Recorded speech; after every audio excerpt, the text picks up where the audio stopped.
अस्सलाम वालेकुम my YouTube family. I hope कि आप सब लोग ठीक ठाक होंगे, खैरियत से होंगे, मज़े में होंगे और अपने अपने बच्चों के साथ एंजॉय कर रहे होंगे। तो जनाब मैं भी ठीक ठाक हूँ और आप लोग की खैरियत चाहती हूँ। तो जनाब कनाडा में सर्दी का आलम है और जल्दी ही मगरिब हो जाती है, लोग अपने अपने घरों को चले जाते हैं और बाहर हो जाता है सन्नाटा। तो जनाब बताइए किस किस का ऐसे सन्नाटे में जाने को दिल करता है, बाहर जाने को दिल करता है? तो मुझे ज़रूर आगाह करिएगा, क्योंकि मुझे जो है वो क्रेज़ है ऐसी चीज़ों को सर्च करने का। तो जनाब चलिए कुछ भी बोलने से पहले स्टार्ट करते हैं। तो आज की कहानी का उन्वान है दोस्ती। तो ये इस लड़की की कहानी है कि वो जब भी बाहर निकलती वॉक करने के लिए तो उसको एक लड़का नज़र आता। ये आजकल होने लगा था कि वो जब भी बाहर निकलती वॉक के लिए, उसकी आदत थी अपने आप को फिट रखने की, तो वो वॉक करने की बहुत ज़्यादा शौकीन थी। तो जब भी वॉक करने के लिए बाहर निकलती उसको एक लड़का नज़र आता और वो लड़का बहुत खूबरू था, बहुत प्यारा सा था। तो उसको यही रहता कि काश वो मुझसे बात करे, काश वो मुझसे बात करे, लेकिन वो किसी से भी बात नहीं करता था। तो वो अक्सर उसको नज़र आने लगा। एक दिन वो जा रही थी अपनी वॉक करते हुए, गाने सुनते हुए वो जा रही थी कि अचानक से उसने आकर उसको हेलो बोला। हेलो। तो उसने बोला जी। तो उसने कहा क्या आप मुझसे दोस्ती करेंगी? उसने कुछ देर सोचने के बाद उसकी ये रिक्वेस्ट जो है वो कबूल कर ली और इस तरह उन दोनों की दोस्ती हो गई। अब वो रोज़ाना मिलने लगे। वो रोज़ाना उसकी बहुत ज़्यादा तारीफ़ करता, बहुत ज़्यादा उसकी बातों की तारीफ़ करता, उसकी आदत की तारीफ़ करता और वो उसको देखती रह जाती कि मैं इसको पसंद करती हूँ और वो मेरी इतनी तारीफ़ कर रहा है। इस तरीके से वो दोनों एक दूसरे के बहुत क़रीब आते जा रहे थे।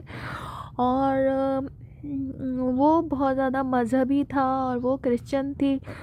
तो इसलिए उसने उसको बताया कि मुझे जो है वो पर्दा वगैरह पसंद है, अगर तुम पर्दा करना शुरू कर दो तो मैं तुम्हारा बहुत ज़्यादा शुक्रगुज़ार होऊंगा। उसको ये बात पसंद नहीं आई शुरू में, लेकिन फिर उसने कुछ सोचा उसकी मोहब्बत के बारे में और उसके बारे में, तो उसने फिर ये एक्सेप्ट कर लिया कि वो पर्दा ज़रूर करेगी। फिर उसने दीन इस्लाम कबूल कर लिया और फिर उसने पर्दा स्टार्ट कर दिया। वो उसको इस पर्दे में देख देख के तारीफ़ करता रहता कि वाह तुम इस स्कार्फ में इतनी खूबसूरत लग रही हो, तुम इस तरह इतनी खूबसूरत लग रही हो, शलवार कमीज़ में इस तरह लग रही हो, वैसी लग रही हो। वो उसको देखती रह जाती कि वो खुद इतना प्यारा है और वो उसकी तारीफ़ें करता रहता था। और वो उसके अंदाज में उसकी बातों में ढलती जा रही थी। न जाने उसके अंदर क्या कशिश थी कि वो उसकी कोई बात भी टाल टाल नहीं सकती थी। इस तरह वो बहुत ज़्यादा क़रीब आ गए और उसने उसको अपने घर वालों को राज़ी कर लिया लड़के ने, और इस तरीके से उनकी जो है वो शादी हो गई। शादी के बाद उसने जैसा सोचा था उससे कहीं ज़्यादा बढ़कर उसको पाया और वो बहुत ज़्यादा जो है अच्छा था, नेचर का, आदत का, इखलाक का, और वो उससे बहुत ज़्यादा मोहब्बत करता था। और इसी तरीके से वो मोहब्बत में ढलते गए और अब वो उनके घर एक नन्हा मेहमान आने वाला था। तो नन्हा मेहमान आने वाला था, फिर वो उसकी और ज़्यादा केयर करने लगा कि नहीं मैं तुम्हें कभी कुछ नहीं होने दूंगा। और इस तरीके से आज उनके घर एक नन्हा मेहमान आ चुका था और वो उसको पाकर बहुत खुश थे। उनकी फैमिली मुकम्मल हो गई थी, वो दोनों बहुत ज़्यादा खुश थे। वो दोनों बहुत ज़्यादा खुश थे और वो एक दूसरे से और ज़्यादा क़रीब आ गए थे।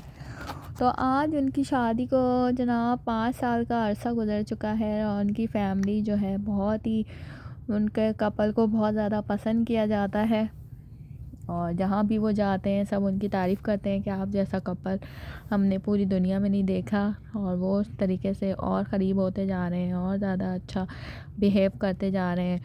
तो जनाब आप लोगों को भी ऐसा जीवन साथी मिलने का अल्लाह ताला दे اور جو اکیلا ہے اللہ تعالیٰ اس کا جیون ساتھی اس کو دے دے اور وہ ساتھ رہے ہمیشہ اور کبھی جدا نہ ہو. اور میری تو یہی دعا ہے کہ سب ہنستے رہیں مسکراتے رہیں اپنی اپنی فیملی کے ساتھ, اپنے بچوں کے ساتھ, اپنے اپنے گھروں میں. تو جہاں بھی رہیں خوش رہیں, ہنستے رہیں, مسکراتے رہیں. زندگی رہی تو پھر ایک دفعہ ملوں گی آپ کے ساتھ. جب تک مجھے کینیڈین گرل کو دیجیے اجازت. کہانی اچھی لگے تھمز اپ دیں, لائک کریں, کمنٹس کریں. تو میں چلتی ہوں, مجھے دعاؤں میں یاد رکھیے گا. ملوں گی ایک نئی کہانی کے ساتھ. اللہ حافظ, فی امان اللہ, گڈ نائٹ.